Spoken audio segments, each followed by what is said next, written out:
Hey, what's going on everybody? It's ETAPRIME back here again. Today we're going to be taking a look at a really awesome accessory for the Nintendo Switch. And when it comes down to it, this is probably my favorite one that I've tested so far. And basically, what this is going to allow us to do is transform our Nintendo Switch, be it the base version with the LCD screen or even the OLED version, into a GameCube-style handheld console. And in my opinion, this is really awesome, and I think one of the best things about this accessory here, it's actually made by a company known as RetroFlag, and if you're a regular viewer of the channel, you might know exactly who they are. They created the G-Pi case for the Raspberry Pi, and they also made some really great console-style cases for the Pi. So they've been on the block for a little while now, and they do offer some top-notch products. Now, like I mentioned, this does work with the LCD Switch or the original Switch and the newer OLED Switch. Personally, I've been using the OLED a lot more than the LCD version, so that's probably what we're going to be testing out most, but we'll take a look at both of them and how they fit. And with this, they did add a couple extra goodies here, like Hall sensor-based joysticks.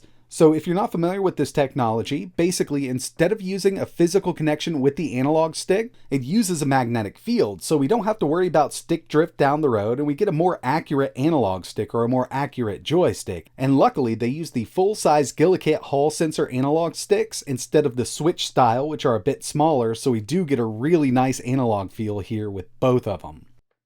It's also got built-in turbo functionality, vibration motors, and it does support motion controls, but my favorite part is just the overall look. So we've got kind of see-through design here, and they're going with more of that GameCube purple. Does look really good, and I do want to admit that on camera this might look a little more blue, but I mean they've matched that purple as best they can here, given that they're using kind of a clear shell with the GameCube controllers really well.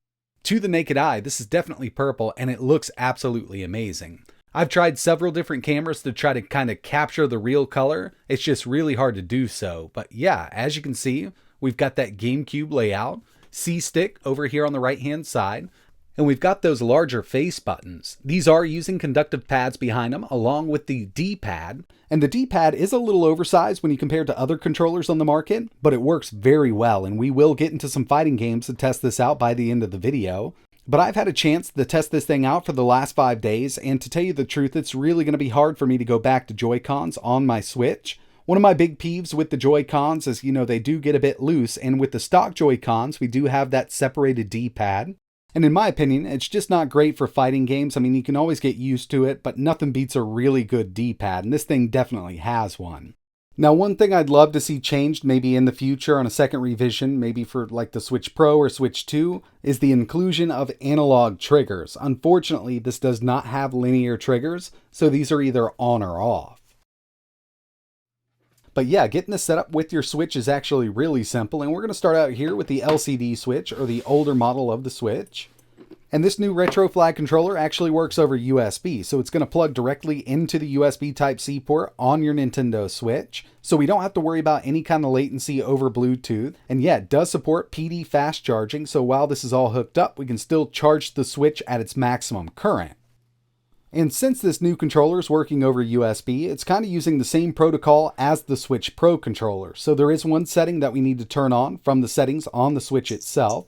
So we'll just head in here, find controllers, and there's an option in here for the Switch Pro controller over USB.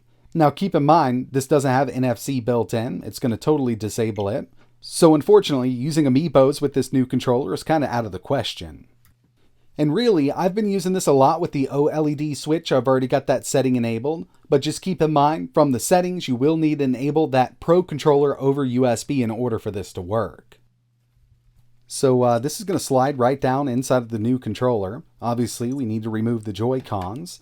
And in this new controller, it's got kind of a felt backing, so you're not going to scratch up your Switch once you slide this down.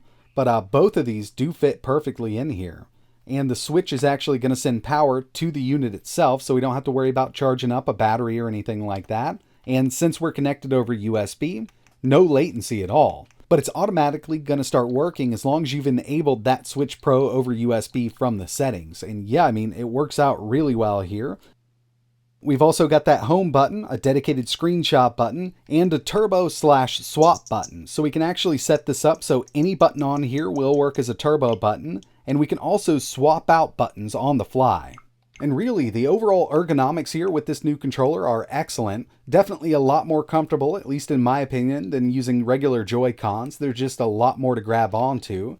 And it's actually a really sturdy design, but keep in mind this is going to add some weight to your Switch setup. The controller itself without a Switch installed is 270 grams.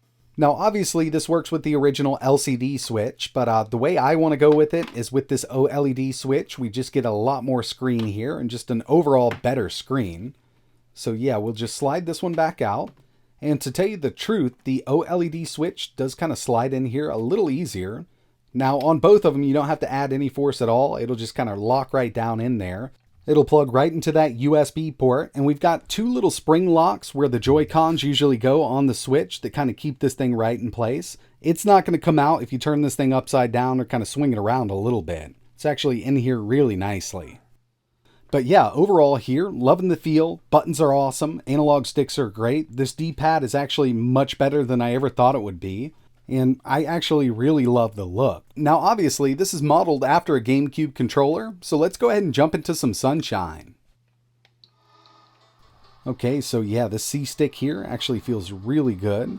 Just put a little bit of movement in it.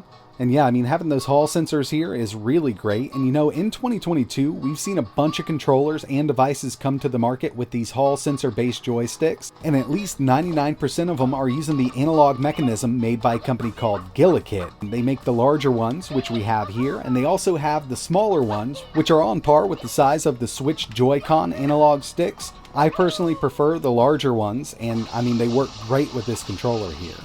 Now again, I really do wish they would have added linear triggers around back. This is actually one of those games that would support it, but unfortunately these are just on or off, and it would have been nice to have them, but with 90% of the games that I play on the Switch, I would probably never use it in the first place, so I can kind of overlook this. And real quick, I did want to show you that yes, we can access the cart slot when we have the Switch inside of here, so we can swap these out pretty easily.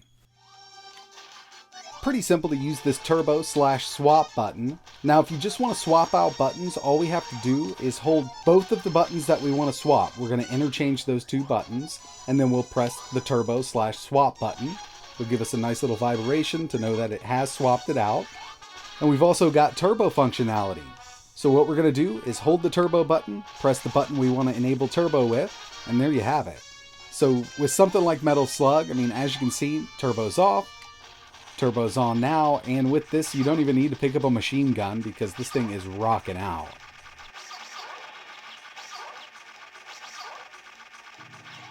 I'm not a huge fan of motion controls on basically any console, but they are built in here to the controller. So with something like Mario Odyssey, we've got kind of that flick mechanism where we can throw our hat around, and it works quite well. I mean, it works just as well as having the Joy-Cons attached to the unit.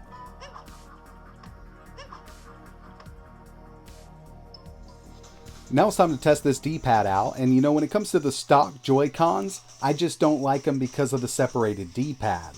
As you can see here, got those 4 buttons. Of course, we can go third party with it, and I mean, it's really up to you. You can get used to it, but having a real D-pad is definitely the way to go, especially with these fighting games like Street Fighter.